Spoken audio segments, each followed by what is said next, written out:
The faded floral pattern of the armchair had long since lost its vibrancy, much like the dreams I'd quietly set aside over the years. I traced the worn armrest, a familiar comfort, as the distant hum of the washing machine filled the silence of my living room. My name is Martha. I'm 68 years old, a retired nurse, and for as long as I can remember, my life has been an open book for my family, its pages filled with their needs and my willingness to meet them. It started subtly, years ago, with small requests. Then they grew, like weeds in a neglected garden. My son, Jason, always the ambitious one, came to me when he was 35, full of grand plans for his tech startup. He was 42 now, and that startup had seen more of my savings than it had success. "Mom, just a cosign," he'd said, his eyes bright with a future I desperately wanted for him. "It's just a formality. You know how banks are with new businesses." I signed, of course. My signature was on his first business loan, then a second, and eventually a third. Each time I felt a knot tighten in my stomach, but the thought of seeing Jason succeed, of him building something for himself, always outweighed the fear. My daughter Sarah, 39 now, was different. Her dreams were more tangible, more immediate. When she was 28, she wanted the perfect wedding. "Mom, it's just once," she'd pleaded, her voice a mix of excitement and a subtle pressure I knew well. "We just need a little extra for the venue, for the dress." I dipped into my retirement savings, the nest egg I'd meticulously built over 40 years of nursing. That year, I wore the same 2 cardigans all winter, and my shoes had holes in the soles, but Sarah's wedding photos were beautiful. She looked like a princess. I remember watching her dance, a genuine smile on my face, even as a quiet ache settled in my chest. It wasn't just the money. It was the quiet sacrifice of my own comfort, my own desires, that went unnoticed. Just last year, Sarah and her husband decided they needed a bigger house. She called me, not to ask for advice, but to inform me. "Mom, we found the perfect place, but the down payment is just out of reach. You can always help us out, right?" She said it so casually, as if it were a given. I remember looking at my own modest home, the one I'd worked so hard for, and feeling a strange disconnect. My heart sank, but I just smiled into the phone and said, "Of course, dear." I found myself nodding along, agreeing to another loan, another chunk of my dwindling security, feeling that familiar pang of despair. They never asked if I could help, only assumed I would. It was always, "Mom, you can always help us out, right?" Or, "You're the best, Mom. You always come through." And I always did. I rarely bought new clothes for myself anymore. My wardrobe was a collection of timeless pieces, which was a polite way of saying they were old. My car, a reliable sedan, was pushing 15 years. I didn't mind, not really. Their happiness was my happiness, or so I told myself. I'd always believed that family meant looking out for each other, and I'd taken that to heart, perhaps too literally. One Tuesday evening, after a quiet dinner alone, I was heading to the kitchen for a cup of tea when I heard voices from Jason's office, which he used when he worked from home. He and Sarah were on a video call, their voices low but clear enough. I paused, about to announce my presence, but something in their tone stopped me. "And with Mom's house, we could finally clear the rest of the debt," Jason was saying, his voice a little too casual.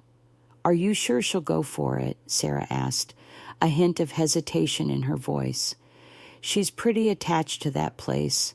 Jason scoffed. Attached? Sarah, she's 68. What does she need a big house for?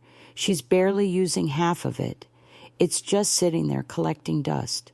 Besides, she's always saying she wants to help us. This is the biggest help she could give. My hand froze on the doorknob, the cup of tea forgotten. My home, the place where I'd raised them, where every scratch on the floorboards held a memory. They were discussing it as if it were an old piece of furniture, something to be repurposed or perhaps discarded.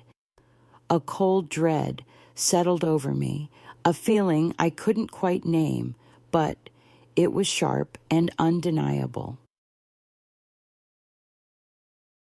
The casual dismissal in Jason's voice, the way they spoke about my life, my home, my finances, as if I wasn't even in the house, let alone a participant in my own future. The shifting dynamics they hinted at weren't just shifting, they were crumbling beneath my feet. The echo of Jason's dismissive words about my home lingered in the quiet house, a sour taste in my mouth. I tried to shake it off, to tell myself I'd misheard, or that they didn't mean it the way it sounded. But the seed of unease had been planted, and it began to sprout in the weeks that followed. It wasn't just my finances or my home they seemed to be discussing behind my back. It was everything. My opinions, once sought, were now brushed aside with a casual wave of the hand. I remember a conversation with Jason about his business, a new marketing strategy he was considering. I'd spent decades observing people, understanding motivations, and I offered a suggestion, something I thought might resonate better with his target demographic. He listened, nodded, then said, "Thanks, Mom, but we've already decided to go with the agency's plan. They're the experts, after all." His tone was polite, but the message was clear. My input wasn't valued. It was a familiar pattern, one that had started subtly, but was now becoming glaringly obvious. Sarah, too, had developed a habit of making decisions and then simply informing me. Last month, her youngest, Leo, had a persistent cough. I, with my nursing background, suggested a specific herbal remedy that had always worked wonders for me and my patients. "Oh, Mom," she'd said, a little too quickly, "we're just going to stick with what the doctor prescribed. No offense, but things have changed a lot since you were nursing." The dismissal stung, not because I was right or wrong, but because my experience, my wisdom, was deemed irrelevant. The most painful instance came during a family gathering at Jason's house a few weeks later. It was my grandson, Michael's, 10th birthday, and the house was buzzing with laughter and the chaos of children. I sat on the edge of the sofa, watching them, feeling a strange detachment. Jason and Sarah were in the middle of the living room, animated, talking over each other. "So we booked it," Sarah announced, clapping her hands. 2 weeks in Italy. Can you believe it?" A chorus of excited exclamations followed. Jason's wife, Maria, hugged Sarah. "That's amazing. When do you leave?" "Next spring for Easter break," Jason chimed in, beaming. "We've been planning it for months, keeping it a secret." My smile faltered. Italy, 2 weeks, Easter break. They had been planning it for months, and I was hearing about it for the very first time, along with everyone else. I pictured them, huddled over travel brochures, discussing itineraries, booking flights, all without a single word to me. "No, Mom, we're thinking of a trip. What do you think?" Or even a simple, We're going to Italy before the grand announcement. I felt a cold wave wash over me, a stark realization that I wasn't just left out of the planning. I was an afterthought, a spectator in their lives. The joyous laughter around me suddenly sounded hollow, echoing my growing sense of isolation. I felt like a ghost in my own family, present but unseen, unheard. Despite the ache, the feeling of being sidelined, I still found myself accommodating them. When Sarah mentioned needing someone to water her plants while they were away, I immediately offered. When Jason complained about a leaky faucet, I found a plumber for him, even paid for the service myself, just to be helpful. It was a deeply ingrained habit, a lifetime of putting their needs first, and it was proving incredibly difficult to break. My heart ached, but my hands still reached out, trying to bridge a gap that seemed to widen with every passing day. I told myself it was just a phase, that they were busy, that I was overthinking things. But deep down, I knew something fundamental had shifted. The respect, the inherent trust, the feeling of being an integral part of their lives. It was eroding, slowly but surely. The phone rang late one afternoon, pulling me from my thoughts. It was Sarah. Her voice was bright, cheerful. "Mom, we're having a family dinner next Saturday. Just a casual get-together. Can you make it?" A family dinner. The words sounded so normal, so inviting. For a moment, a flicker of hope ignited within me. Maybe this was it, a chance to reconnect, to feel like myself again in the warmth of my children's company. But then, the memory of Jason's casual dismissal, Sarah's unconsulted trip, and the hushed conversation about my house resurfaced. A cold knot tightened in my stomach. A casual get-together, or was it? I felt a prickle of unease, a premonition that this dinner, seemingly innocuous, held an unspoken tension, a hidden agenda waiting to surface. The family dinner invitation from Sarah hung in the air, a seemingly innocent offer that now felt laced with an unsettling undertone. I accepted, of course, because that's what I did. I always showed up. But as the week progressed, a gnawing sense of apprehension settled in. A few days before the dinner, Jason called. His voice, usually confident and brisk, had a softer, almost cajoling quality. "Mom, I know I ask a lot, but this is it, the big one. My business is on the cusp of a huge expansion, a new product line that's going to revolutionize the market. We just need one final push, a significant investment to get us over the line." My heart sank. Another loan, another final push. I was 68, and my savings were a shadow of what they once were. The thought of co-signing another loan, especially for a business that had yet to truly take off, filled me with dread. I remembered the conversation I'd overheard, the casual way they'd discussed my house. Was this connected? Was this the biggest help she could give? "Jason," I started, trying to keep my voice steady. "You know I've helped you so much already. My resources are limited." He quickly interjected, "Mom, this isn't just for me. This is for the whole family. Think of the future. Once this takes off, we'll all be set. Sarah and I, the grandkids, Girsa. It's for everyone. And it's just a bridge loan, a short-term thing. We'll pay you back with interest within 6 months, tops. I promise."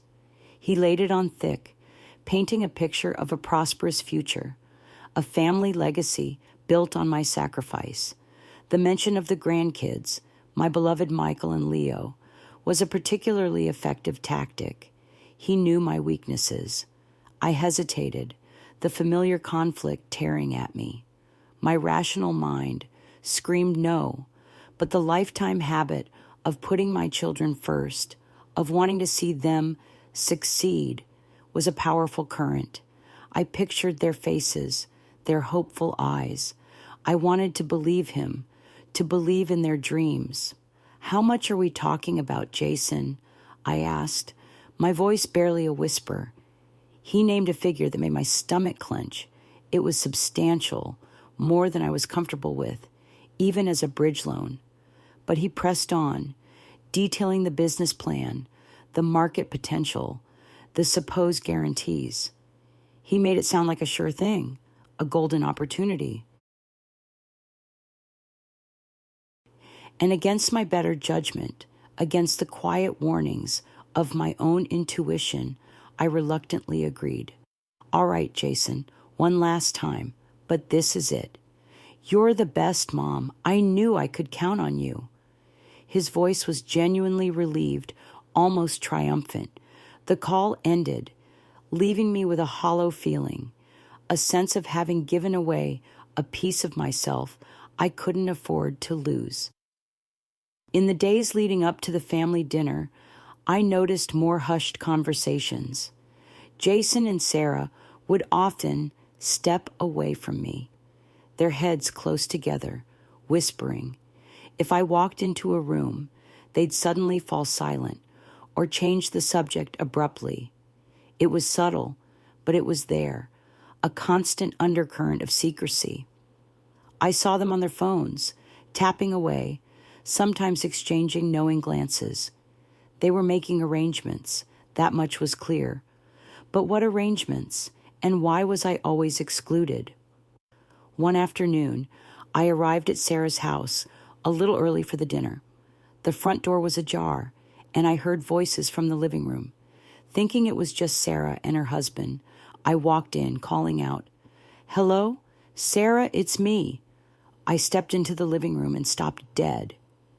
Jason, Sarah, and her husband were all there, gathered around the coffee table.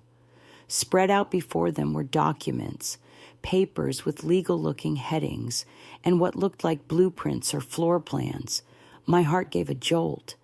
They looked up startled, their faces a mixture of surprise and something else, annoyance, guilt. "Mom, you're early," Sarah said, her voice a little too bright, a little too forced. She quickly began gathering the papers, sweeping them into a neat pile. "Just thought I'd help set the table," I said, trying to sound casual, my eyes darting to the papers, trying to catch a glimpse of what they were. I recognized a familiar address on one of the documents before Sarah quickly covered it. My address. Jason cleared his throat. "Yeah, we were just going over some old paperwork. Nothing important." He avoided my gaze. The air in the room was thick with unspoken words, with a tension that was almost palpable.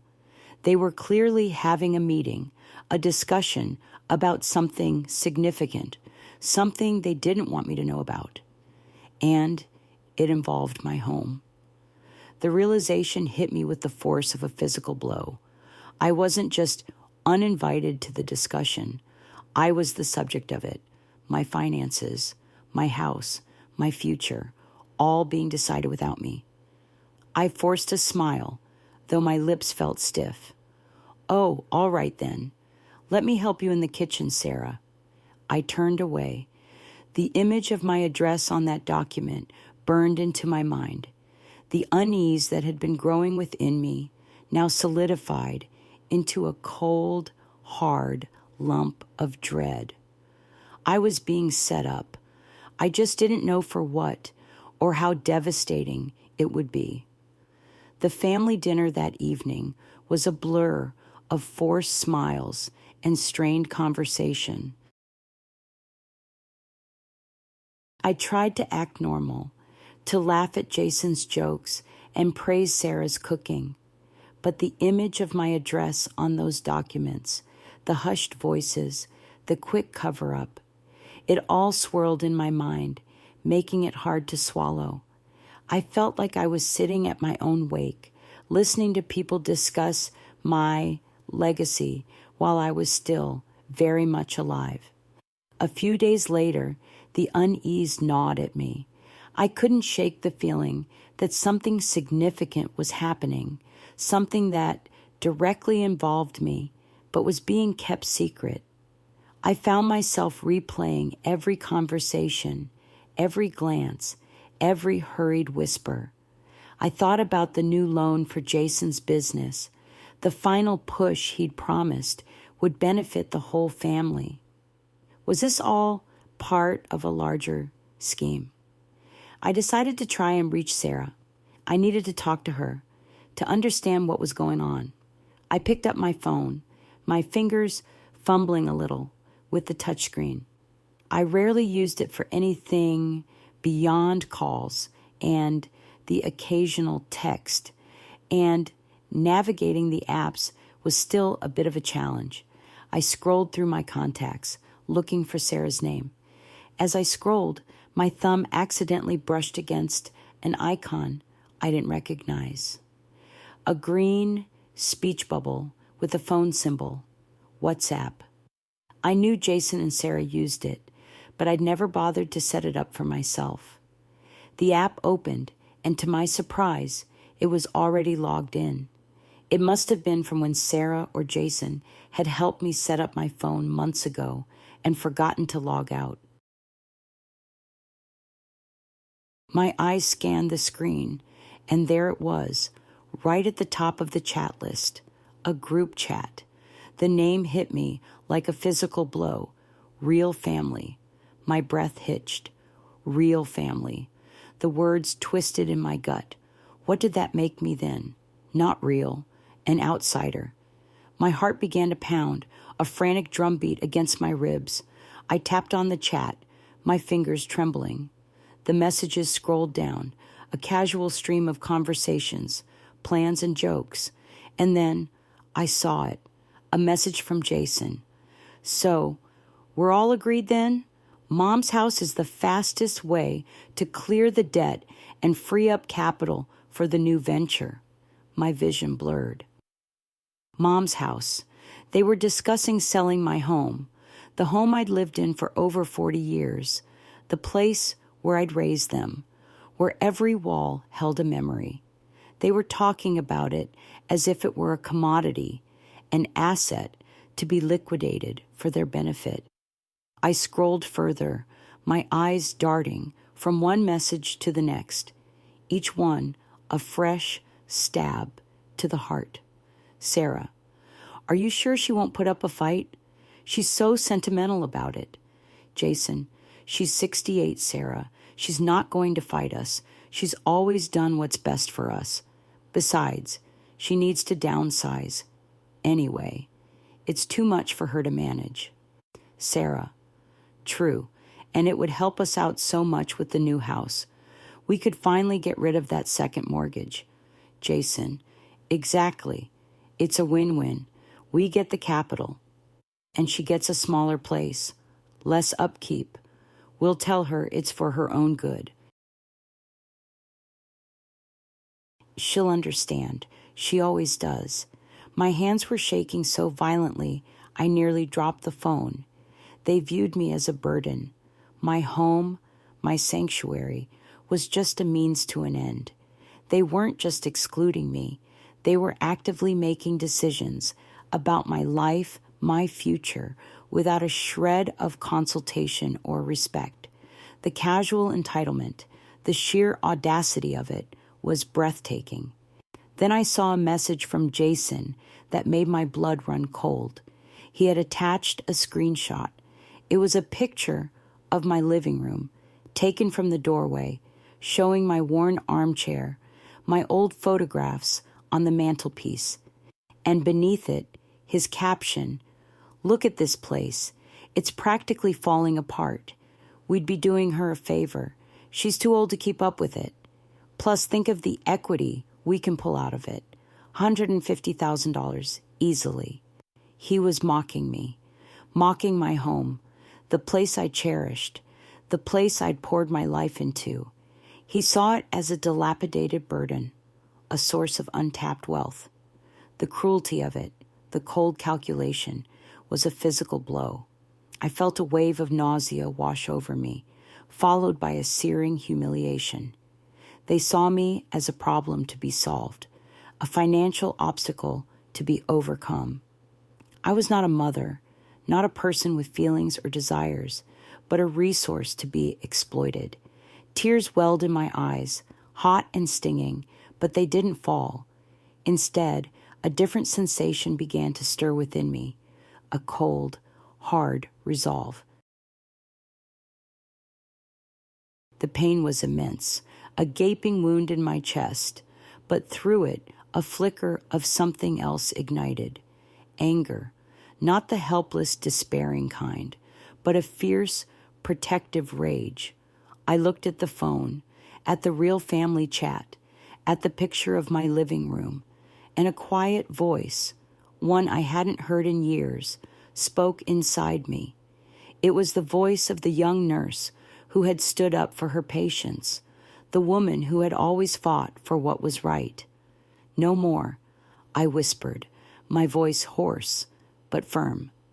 No more. The words were a vow, a declaration of war. The shattering pain was still there, but beneath it, a survival instinct, dormant for too long, had finally kicked in. My transformation had begun. The phone felt like a block of ice in my trembling hand. My heart hammered against my ribs, a frantic drumbeat that echoed the shock coursing through me. Anger, cold and sharp, mingled with a profound sadness. How could they? How could my own children, the ones I had devoted my life to, speak of me and my home with such callous disregard? The humiliation was a raw wound, but beneath it, a steely resolve began to harden. No more, I had whispered, and the words resonated with a power I hadn't felt in years. I stared at the real family chat, the messages mocking me from the screen. My first instinct was to call them, to scream, to demand answers. But then, a flicker of clarity. What would that achieve? More lies? More dismissals? No. This wasn't about an argument. It was about a fundamental betrayal of trust, a deep-seated disrespect that had been festering for years. My fingers still shaking, moved with a newfound purpose. I found the option to delete the group chat. With a decisive tap, it vanished from my screen. It was a small act, almost insignificant, but it felt like severing a toxic limb. Then I went into my phone settings and found the WhatsApp application. I uninstalled it. I didn't want any part of their real family anymore. Next, my bank. I opened my banking app, my mind racing. I needed to protect what little I had left. I changed all my passwords, one by one, making them complex and unique. I reviewed my accounts, checking for any unusual activity, any unauthorized access.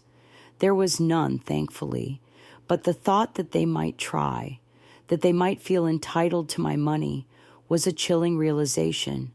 I also set up two-factor authentication on everything, a measure of security I'd always dismissed as unnecessary. Now, it felt vital. As I worked, a wave of memories washed over me, a painful montage of past interactions, Jason's endless bridge loans, Sarah's extravagant wedding and house down payment, the casual requests for help that were never really requests, but demands. I saw the pattern now, clear as day.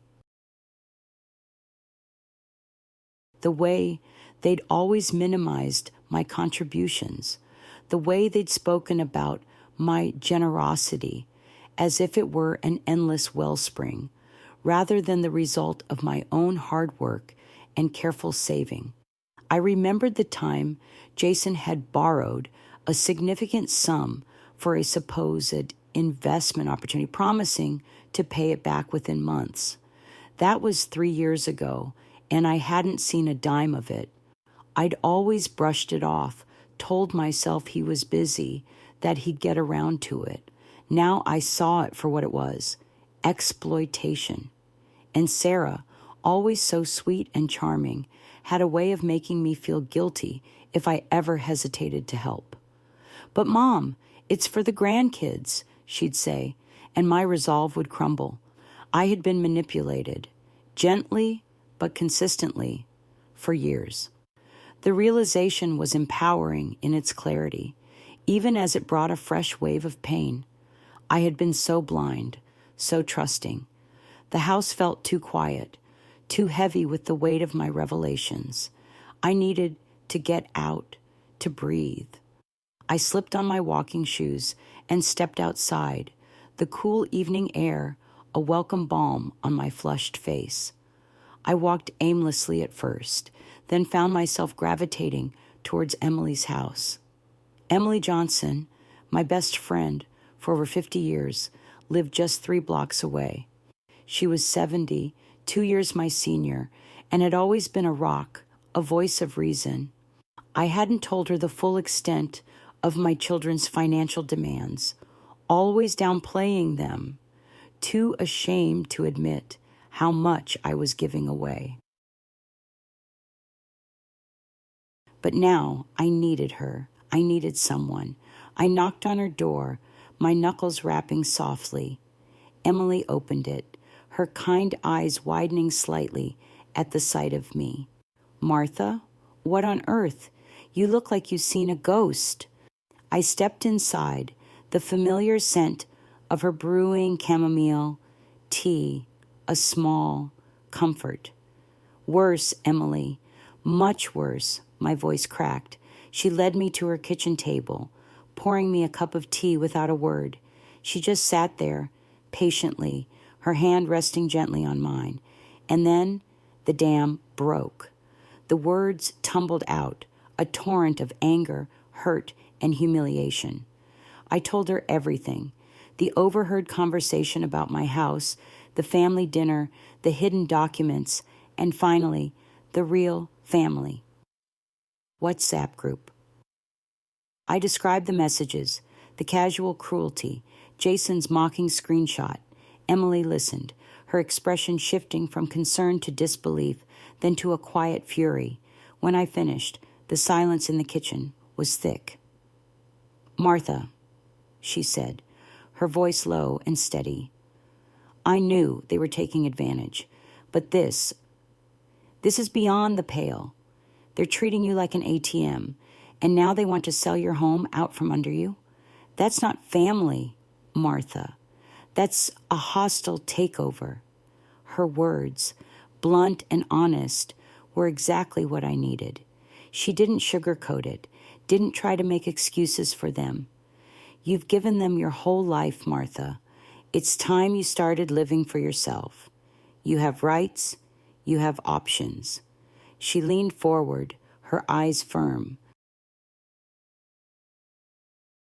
"Do you have your house deeds, your financial statements, all those loan documents you signed for them?"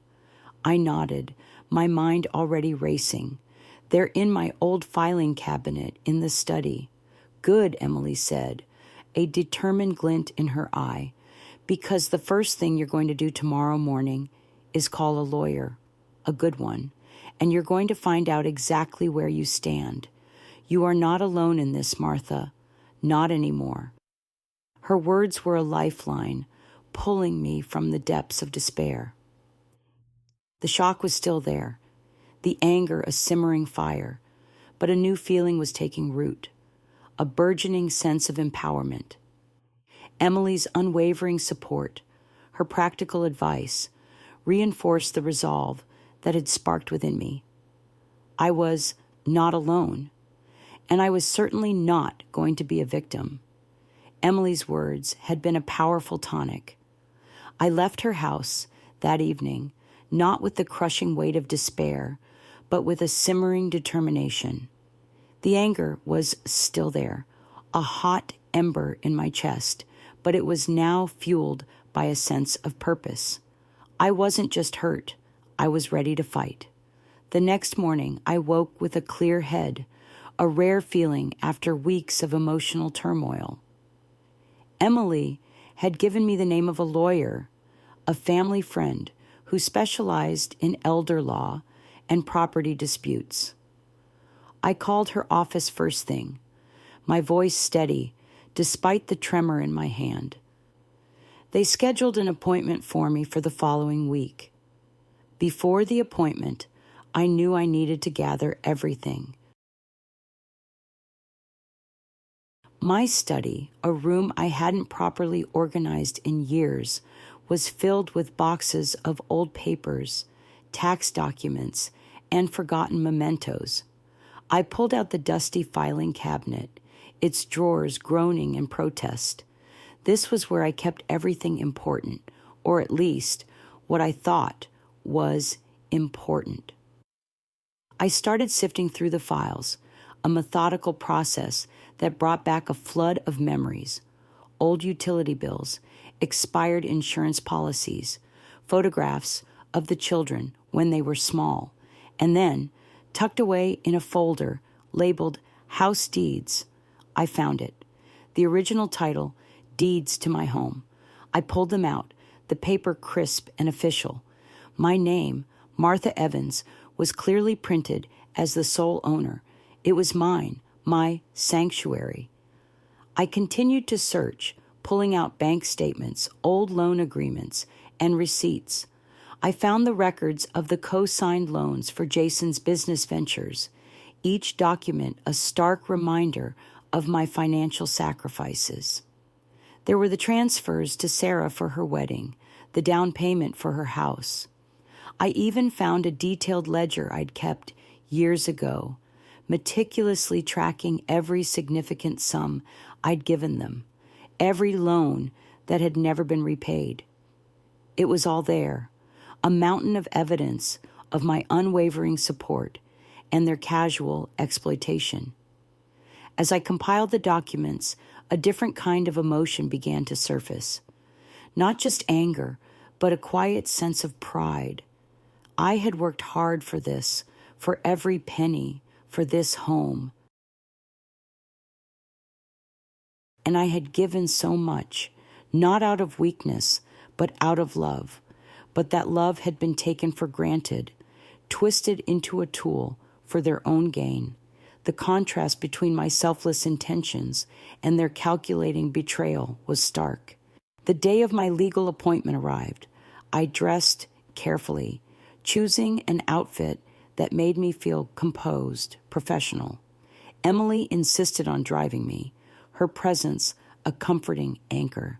The lawyer's office was quiet, tastefully decorated, a stark contrast to the chaotic, emotional landscape of my home. The lawyer, a woman named Ms. Davies, was warm and empathetic. I sat across from her, a thick folder of documents on my lap, and began to tell my story. I laid out the timeline of my financial support, the co-signed loans, the gifts, the overheard conversations, the WhatsApp messages. I showed her the title deeds, the bank statements, the ledger. Ms. Davies listened patiently, taking notes, her expression serious but never dismissive. She asked clarifying questions, her legal expertise cutting through the emotional fog. When I finished, she leaned back, a thoughtful expression on her face. "Martha," she said, her voice calm and reassuring. "You have a very strong case here. Based on these documents, your home is solely in your name. They have no legal claim to it. Furthermore, the co-signed loans and the documented transfers suggest a pattern of financial exploitation. We can explore options to recover those funds, especially the more recent substantial loans." Then she said something that made my heart leap. "And based on the current market value of your property and what you owe on your mortgage, you have a significant amount of equity in this home, roughly $150,000, perhaps more. $150,000. The number Jason had casually thrown around in the WhatsApp chat, the amount he saw as theirs for the taking. But it wasn't theirs. It was mine. It was my equity, built over decades of careful payments and rising property values. The realization was a revelation. This wasn't just about protecting my home. It was about reclaiming my financial footing, my independence. Ms. Davies outlined my options: sending cease and desist letters, pursuing legal action for the unpaid loans, and most importantly, securing my assets. She spoke of protecting my home, of ensuring my financial security for my retirement. The respect she showed me, the validation of my feelings, was a stark contrast to the casual dismissal I'd grown accustomed to from my own children. She treated me not as a burden, but as a client, a person with rights and agency. As I left her office, the sun felt brighter, the air crisper. The heavy weight that had settled on my shoulders for so long had begun to lift. I had the documents. I had the legal advice. I had the equity. The power was not with them, not with their real family chat. It was with me. I have the power, I whispered to myself, the words a quiet assertion, a promise. My independence, my strength, had been there all along, buried under layers of sacrifice and misplaced trust. Now it was finally unearthed. The knowledge that I held the power was a quiet revolution within me. With Ms. Davies's guidance, I began to take concrete steps to secure my future, to dismantle the financial web my children had so skillfully woven around me. The first step was the hardest, but also the most liberating. I updated my will. For years, Jason and Sarah had been my sole beneficiaries, a testament to my unwavering belief that everything I had would eventually be theirs. Now, I removed them completely.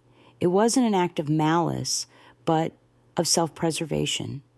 My hard-earned assets would no longer be a convenient solution to their financial woes. I designated a portion to a charity I deeply admired, and the rest, I decided, would be for my own security, for my peace of mind. The legal documents felt heavy in my hand, but signing them brought a profound sense of relief. It was a declaration of independence, a clear boundary drawn in legal ink.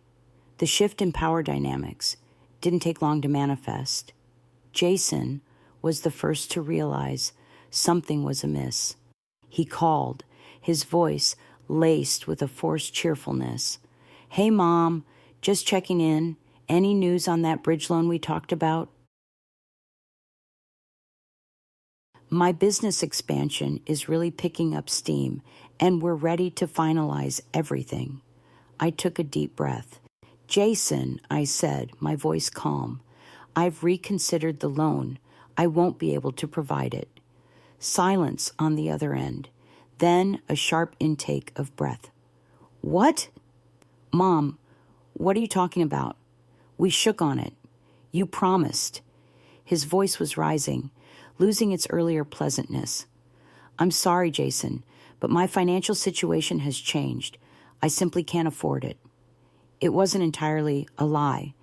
My financial situation had changed because I was no longer willing to sacrifice my security for his ambition. But this is critical, Mom. This could ruin everything. You know how much this means to me, to the family." He sounded genuinely panicked, the entitlement cracking to reveal desperation. "I understand that, Jason," I replied, my voice unwavering. "But I have to look out for myself now. I will not be your safety net anymore." He spluttered, trying to argue, to cajole, to guilt trip. "Mom, don't you care about your own son, about your grandchildren's future?" "I care very much, Jason," I said, my voice firm. but my caring will no longer extend to jeopardizing my own well-being. You're a grown man. You need to find your own solutions. I hung up before he could respond, my hand trembling slightly, but my resolve unshaken. Sarah called soon after, clearly having heard from Jason. Her tone was a mix of concern and thinly veiled anger. "Mom, what's going on?" "Jason says you're backing out of the loan. Are you feeling all right? Is everything okay?" "Everything is perfectly fine, Sarah," I said, my voice steady.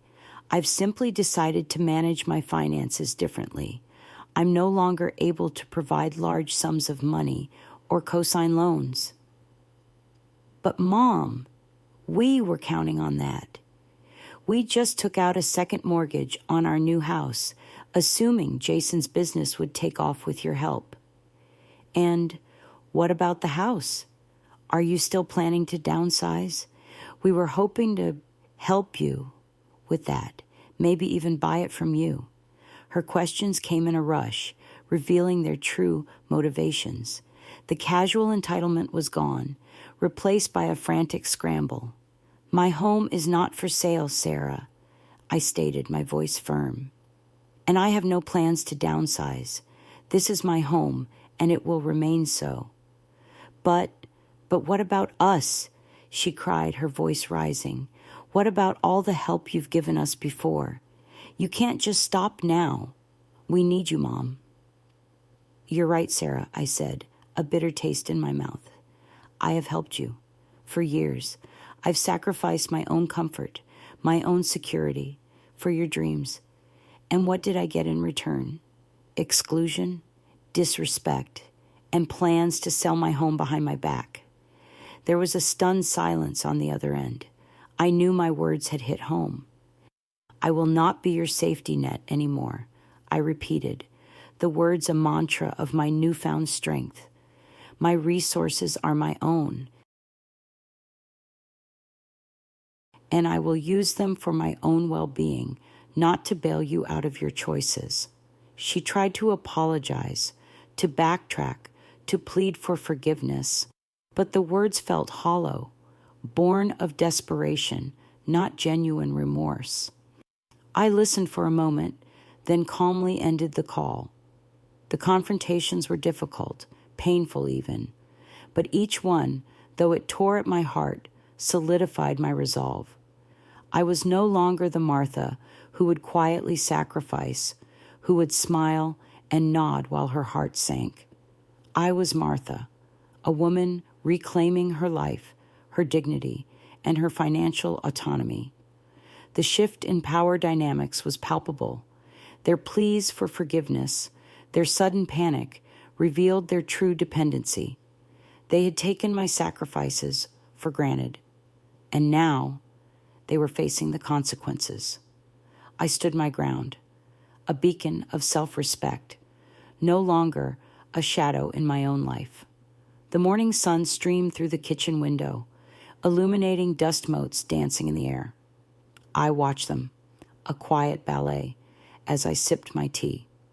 It had been a few months since I'd drawn my line in the sand, since I'd uttered the words, "no more."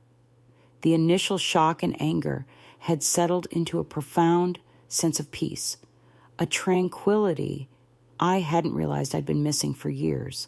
My home, the one Jason had so casually dismissed as practically falling apart, felt more like a sanctuary than ever. I hadn't moved.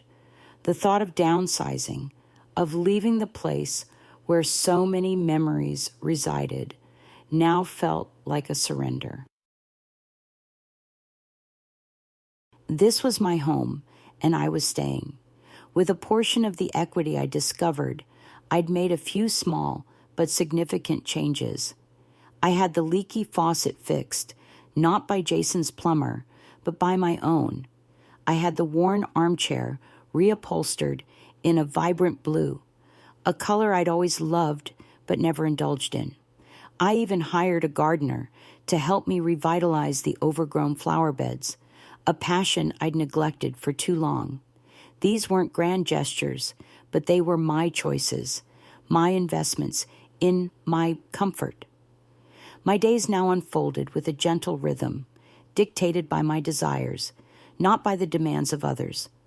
I spent more time reading, exploring new recipes, and reconnecting with old friends. Emily, of course, remained my steadfast confidant. She often came over for tea, her presence a warm, reassuring balm. "You look different, Martha," she'd said last week, her eyes twinkling. "Lighter, like a weight has been lifted." "It has, Emily," I'd replied, a genuine smile on my face, a lifetime of it. The silence from Jason and Sarah hadn't lasted long after my firm boundaries were established. The initial panic, the desperate pleas for forgiveness, had slowly morphed into a more subdued, almost wary approach. Jason called occasionally, his voice devoid of its usual bluster, sounding strained. His business expansion, without the substantial loan he'd expected from me, had stalled. I heard through the grapevine from a mutual acquaintance that he was struggling to secure alternative funding, and the new product line was indefinitely on hold. He was facing significant financial strain, the kind he had always expected me to absorb. He'd tried to subtly reintroduce the idea of my helping out, but I simply reiterated my position, calmly and firmly. "I wish you well, Jason, but my answer remains the same." Sarah, too, had reached out, her calls less frequent, her tone more hesitant. The dream of her new, larger house had become a heavy burden. Without my financial contribution, the second mortgage they'd taken out was proving difficult to manage. I heard hints of marital tension, of arguments over money. She tried to visit a few times, bringing the grandchildren, Michael and Leo, hoping their presence would soften my resolve. I welcomed them with open arms, my love for them undiminished. But when Sarah tried to steer the conversation towards her financial woes, I gently but firmly changed the subject. My boundaries extended to them too. I loved my grandchildren, but I wouldn't allow them to be used as leverage. The consequences of their betrayal lingered, a quiet hum beneath the surface of their lives. They were forced to reevaluate not just their finances, but their entire relationship with me. They had taken my sacrifices for granted, viewing me as an inexhaustible resource. Now, that resource was gone, and they were left to face the fallout of their own choices. It was a harsh lesson, but one they desperately needed to learn. I didn't seek revenge, nor did I revel in their struggles. The emotional scars of their betrayal were still there, a faint ache that resurfaced sometimes, especially when I thought of the real family chat. But the pain no longer defined me. It had become a catalyst, a painful awakening that had forced me to reclaim my own narrative. One quiet afternoon, I sat on my newly cleaned balcony, the one Jason had photographed with such disdain. The sun warmed my face, and a gentle breeze rustled the leaves of the old oak tree in my yard. I sipped my tea, a simple chamomile, and looked out at the world. I was finally truly living, no longer a shadow, no longer a victim, but a beacon of self-respect and independence. My life was my own, and it was peaceful.